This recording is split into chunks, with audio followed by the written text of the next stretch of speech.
Happy New Year. Between stimulus and response, there is a space. In that space is our power to choose our response. In our response lies our growth and our freedom. This is a passage from Viktor Frankl that I've shared and referenced an untold number of times over the past few years. It serves as a reminder to slow down and breathe, and that we always have a choice about what we do when something pokes at us. As Stephen Covey wrote with the 7 Habits of Highly Effective People, we have responsibility, the ability to respond and to do so thoughtfully. At its best, it's a sacred space full of possibility and, yes, responsibility. And it's an opportunity to lean into our C3 value of well-being, which reads, "We promote wellness and wholeness of mind, body, and spirit, recognizing our self-responsibility, interrelatedness, and interdependence." That space between stimulus and response is, in large part, about recognizing our self-responsibility, our interrelatedness, and our interdependence. It calls us to consider beyond ourselves while also being self-aware.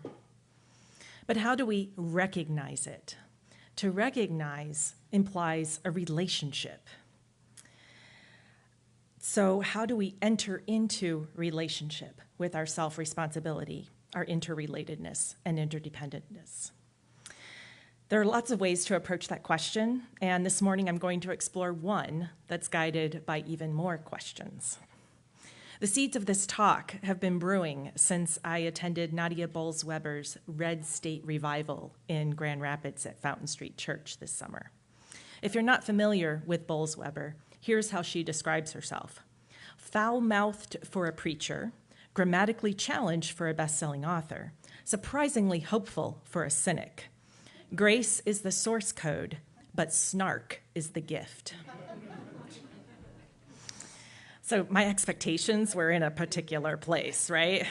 With that kind of provocative biography, I was actually surprised, although I shouldn't have been, at how grounded she was and what a sacred space she created in what was the biggest crowd that she had had to date on her tour. She wasn't 10 minutes into talking before she offered up a series of questions that have been rattling around in my brain ever since. I'm going to offer those questions to you, along with my personal thoughts and experiences with them. There are probably more personal stories in this talk than I've ever done to date. And I'm primarily sharing when I got it right. But for every time I got it right, there were probably 100 times when I totally messed it up. My single hope is that as you listen today, you find something in here that provokes something in you and that shifts your perspective in a meaningful way. In preparing to share with you today, it became clear that these questions are, at their heart, about setting boundaries, checking our motivations and ego, and noticing where we need to let go of control. All things that we work on throughout our lives.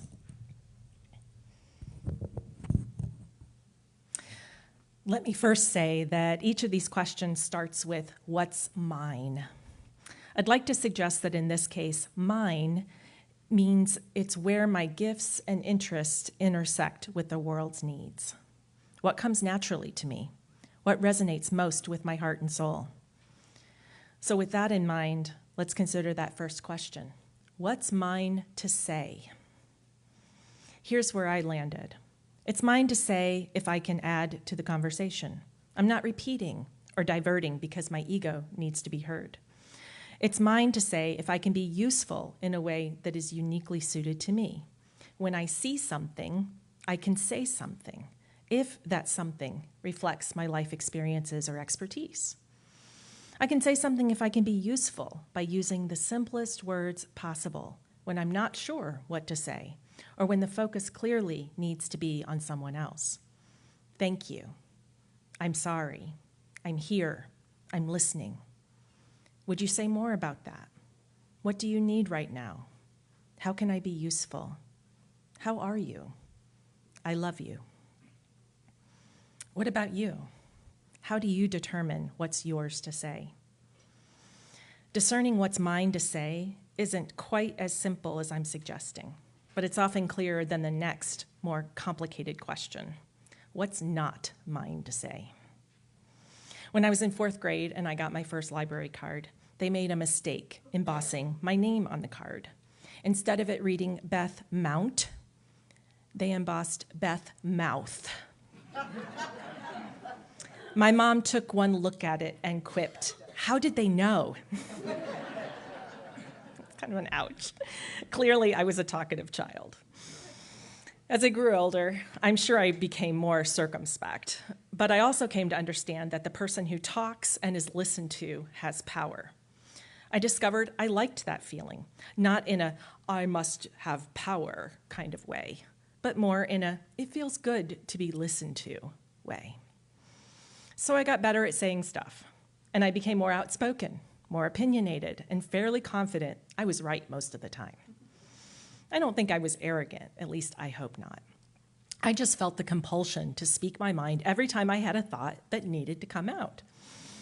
I at least had to make my case, as anyone who has served on the C3 board with me can attest to.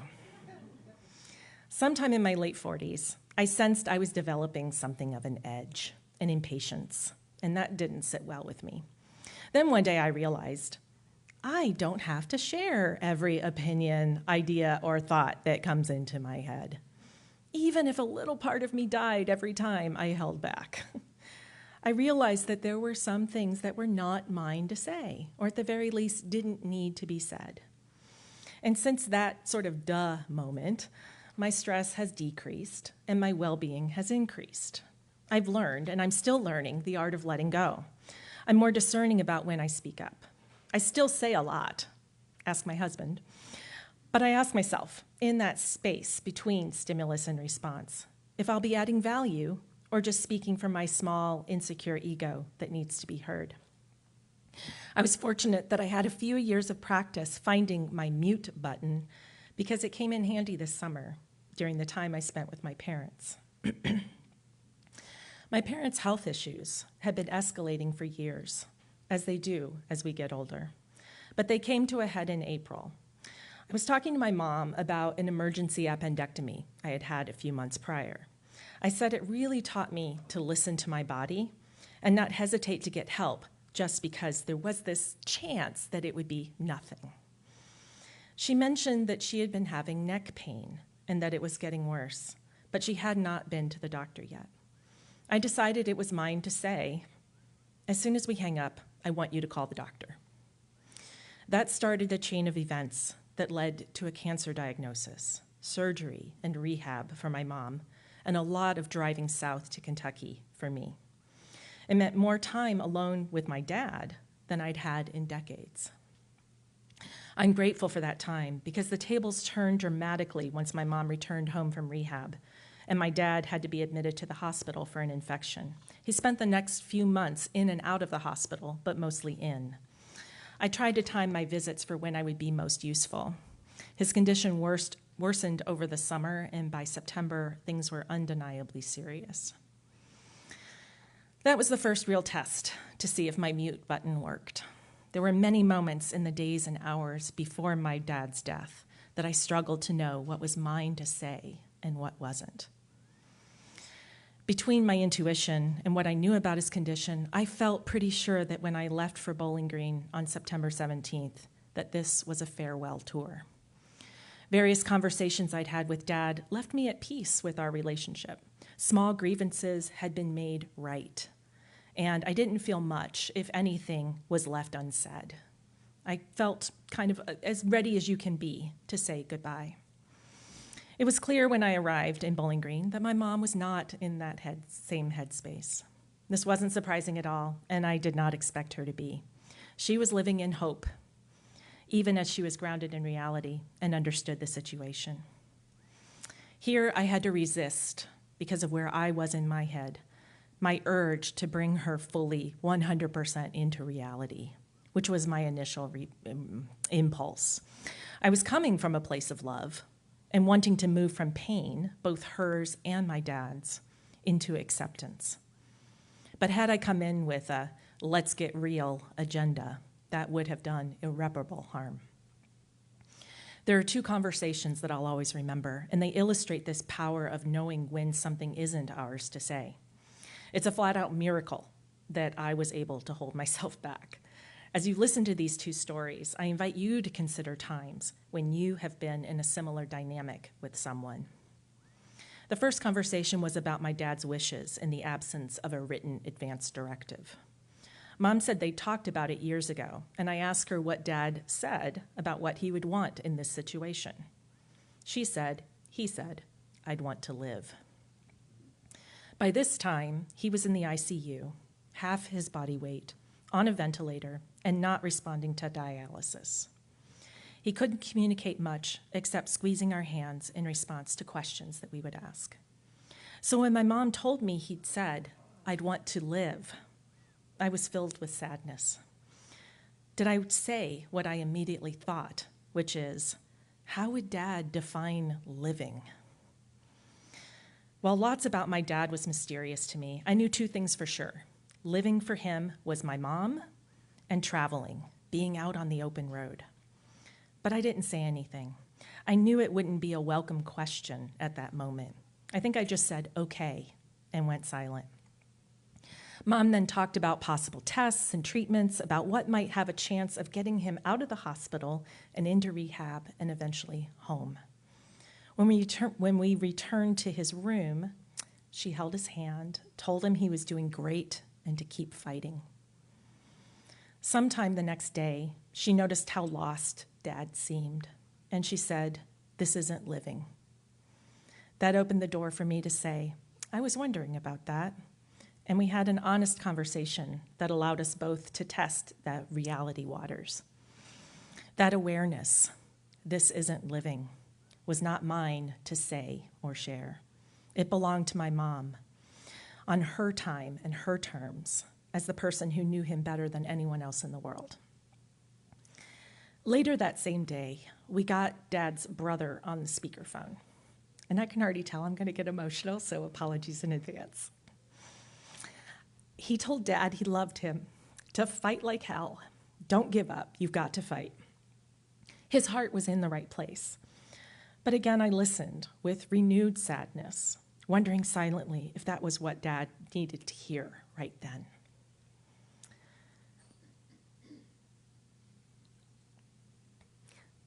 Sorry.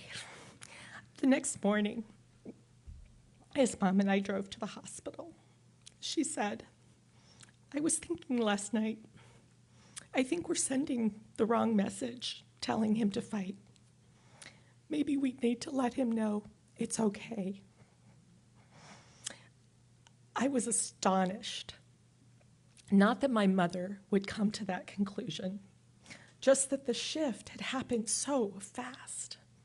I think we both felt like a weight had been lifted. I learned that I didn't need to say something or be responsible for her awareness. I don't have to be responsible for anyone's awareness. I can only show up as a witness and companion, ask questions, and be present to someone as they form their own awareness. There are more stories from that experience, including how my dad's kidney doctor stepped in to say what was hers to say, that only she could say, and what a gift that was. But I'll stop there, as I'll probably keep crying, and you get the picture. I'm guessing everyone here has experienced a variation of this story. Maybe it was a situation with a parent, a partner, a friend, a sibling, a child. You realized that your opinion or your helpfulness was better kept on a back burner. You knew the other person had to find their own way, no matter how uncomfortable it might feel. Feeling into what is yours to say and what isn't is the work of a lifetime. I'm starting to think that a good default is, when in doubt, leave it out. If it's truly yours to say it. But if you even feel a slight hesitation, let it go. Let the other person find their own words. Sure, you might chime in after that, but you will have given them space to figure something out for themselves without short-circuiting their process. Another way we can check in with ourselves is to ask, is this the hill I'm willing to die on? Because that's what's at stake. with the death being that of trust, safety, connection, or even the entire relationship. The next question that Nadia Bolz-Weber suggested was, what's mine to do? You could also put it as, what's my work to do, or what's my self-responsibility? So many people think that they have to do it all. When they follow that feeling, however, they become overwhelmed or stressed or even hopeless, which is likely opposite of their intent. That's why asking ourselves more specifically, what's mine to do, is so important. So I need to go back to Kentucky and my time with Mom and Dad. Dad died on the morning of Saturday, September 20th, and there was a lot to do immediately. While I wanted to be useful in the midst of so much grief, there was little of those tasks that I could do. My work in that moment was to offer emotional support. A few hours later, after the initial steps had all been done, there was nothing to do but wait for other people to do their part. The question bubbled up again, what was mine to do? I doubt I was asking myself in those exact words, but I suspect the idea was kind of humming in the background as I thought about, how can I be useful? I found myself checking movie schedules, and then I asked my mom, do you want to go see a movie? She didn't hesitate. Her response was, yes, that's a good idea.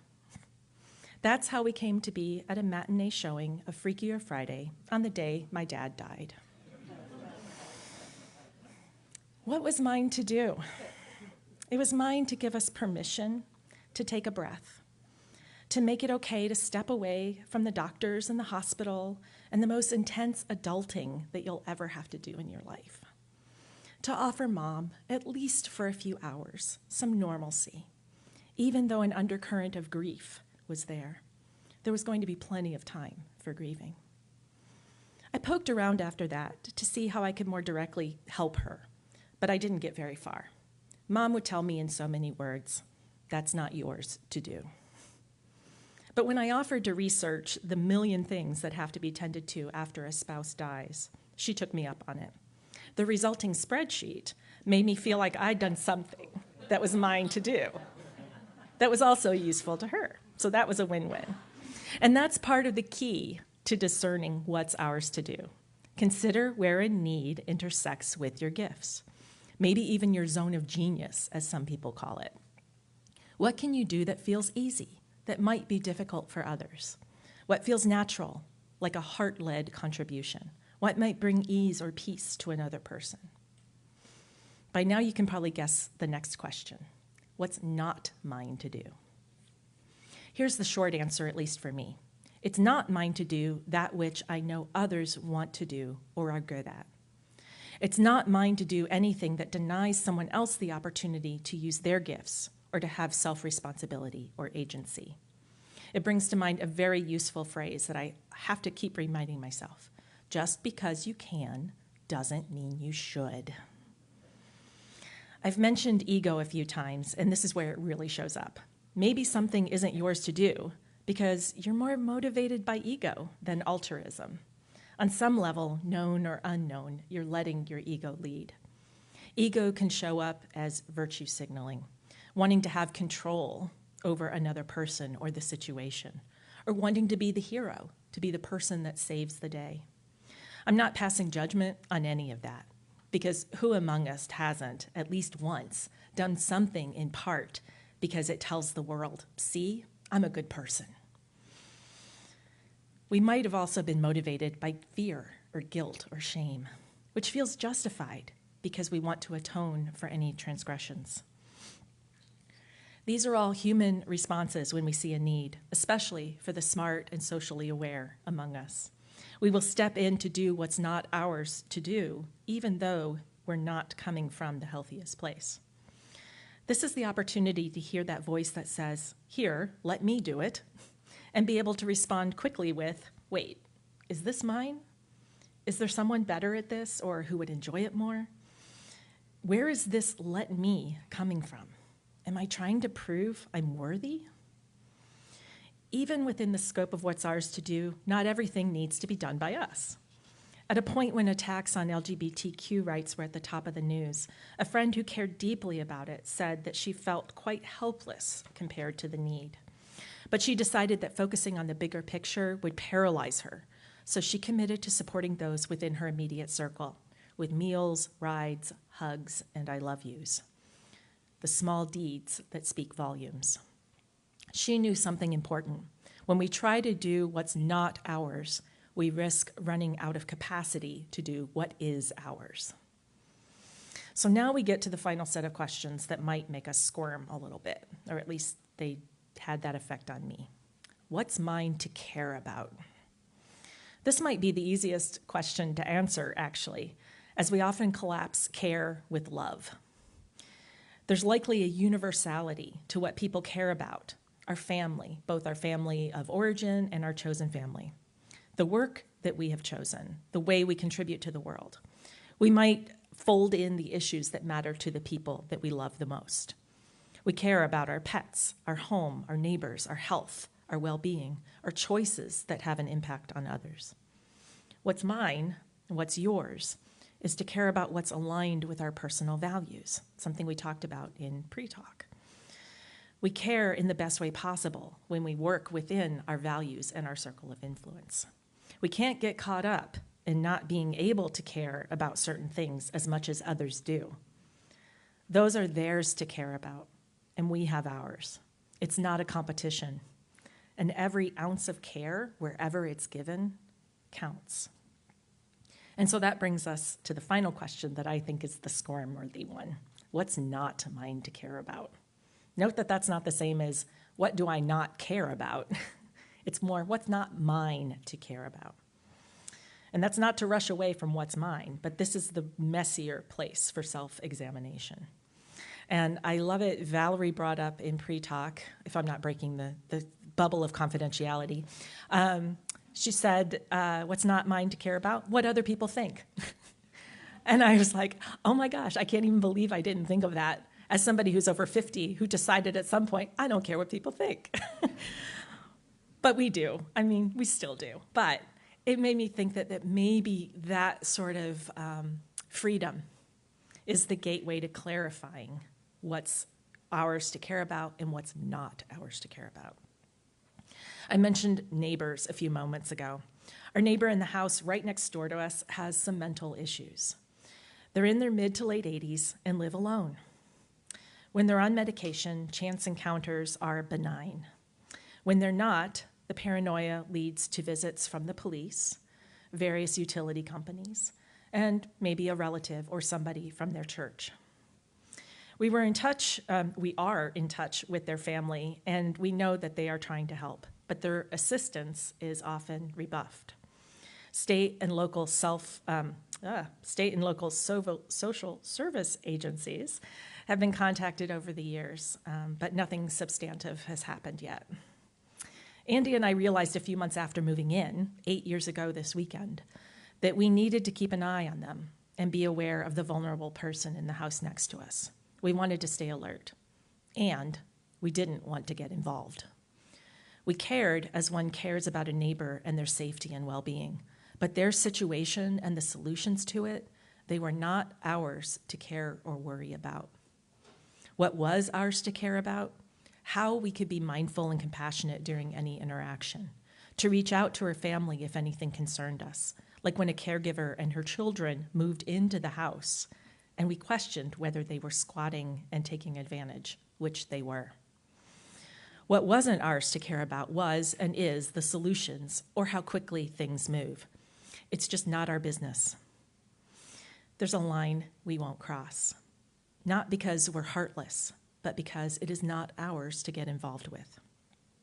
Because that's often what it means to care, to do something. As I shared before, we can't do everything. It's contrary to our well-being to love or be concerned about absolutely everything. When we tip over into caring about things that aren't ours, we again risk our capacity to give adequate care to that which is ours. Another lesson from my mom. One particularly poignant moment happened between me and my mom when I was visiting her in November. We were in the kitchen, and she was showing me a box of items that she had been collecting that represented what made Dad, Dad. She picked up a pill case and talked about how they had like 7 or 8 of them, like those daily pill cases. They would sit down at the beginning of the month and, like an assembly line, fill the pill cases with all of their various medications. She said, I'm going to keep one of these pill cases because it was such an important part of our routine, but I'm not keeping the rest of them. I have to figure out what's sacred and what's not. I can't keep everything. Again, I was astonished. We might believe that care and love can't and shouldn't be rationed, but that's a bit of what I'm suggesting we consider. It's okay to personally consider some things sacred and to acknowledge and let go of what's not. The good news is that not everybody cares about the same things. What's not yours is someone else's, and so we can take some comfort in that. To close this question of what's mine to care about and what's not mine to care about, let's introduce even more philosophical ambiguity and consider the A.A. Milne quote that's in your bulletin. Some people care too much. I think it's called love. I feel torn about this quote. To me, love is caring enough that we open-heartedly place someone else's well-being above our own. We support their growth, we walk alongside them and share the load, and we respect their individual journey. Healthy caring and love is beautiful, and we'd like to all think that that's what everyone gives and receives. But we know that's not always the case. We might idealize and project virtues onto a person who is sacrificing everything for someone else, assuming they're selfless and driven only by deep love. In reality, there could be other motivations to their caring, such as the ones related to ego that I mentioned before. In those cases, caring too much can be oppressive to the recipient and self-serving to the caregiver. I admit that my interpretation, that latter one, is a little cynical, and you might completely disagree with me. But it doesn't matter if we agree. What matters is that we pay attention to these messages, like love means never having to say you're sorry, that we get from society, pop culture, etc., that are just tossed around and sneak their way into our belief systems and are rarely questioned because they sound logical on the surface. And besides, what kind of monster questions Winnie the Pooh? Did you know Winnie the Pooh is going to be mentioned twice this morning? I had no idea. But if we're going to discern what's ours to say, do, and care about, we have to embark on our own journey of discovery and be okay if our truth goes contrary to popular expectations. We have to challenge our assumptions and realize that our well-being is dependent on being able to embrace what is ours and release what isn't. So this is a difficult talk to wrap up. Believe it or not, I have reams of other thoughts and stories and information that I could have shared. A lot is left on the cutting room floor, but I'll spare you, and I'll leave us with this. Each person has to decide for themselves what's theirs to say, do, and care about. To help with that, we can ask ourselves some simple but not easy questions. For example, who does my action or response serve? Me or them? What's my intention behind my response? How much of that intent is tied to honest, non-agenda-driven love? And how much is about ego or control or fear or shoulds or obligations, discomfort or anxiety? And what does my answer to all of those tell me about what's mine and what's not? When we explore these points, we're doing an alignment check. Does our response keep us in sync with our soul, our spirit, our energy, or whatever we call that inner being? We're testing it out if our response contributes to growth and freedom, or if it limits us and those we love. I also appreciate this perspective from a YouTube comment on a video about Elizabeth Gilbert's memoir, All the Way to the River. The commenter wrote, I work in a very traumatic field of human services, and one thing I try to knock into people's heads is someone else's tragedy is not your adventure. I see too many others trying to be a main character and romanticizing pain they cannot understand. We don't need to be the hero in someone else's story. If we pause in that space between stimulus and response and ask ourselves, is this mine? We will be a step closer to the well-being that's possible when we practice a deep level of self-awareness and self-responsibility. The final thought I'll leave you with is the idea that we don't have to take on the world in order to be worthy of love and kindness. That's why I chose the poem in your bulletin. I hear in it a reminder that our presence and honoring our interconnectedness and interdependence is enough. We are enough. So I'll give our poet, Denise Levertov, the last word. As swimmers dare to be face to the sky and water bears them, as hawks rest upon air and air sustains them, so would I learn to attain free fall and float into Creator Spirit's deep embrace, knowing no effort earns that all-surrounding grace. Thank you.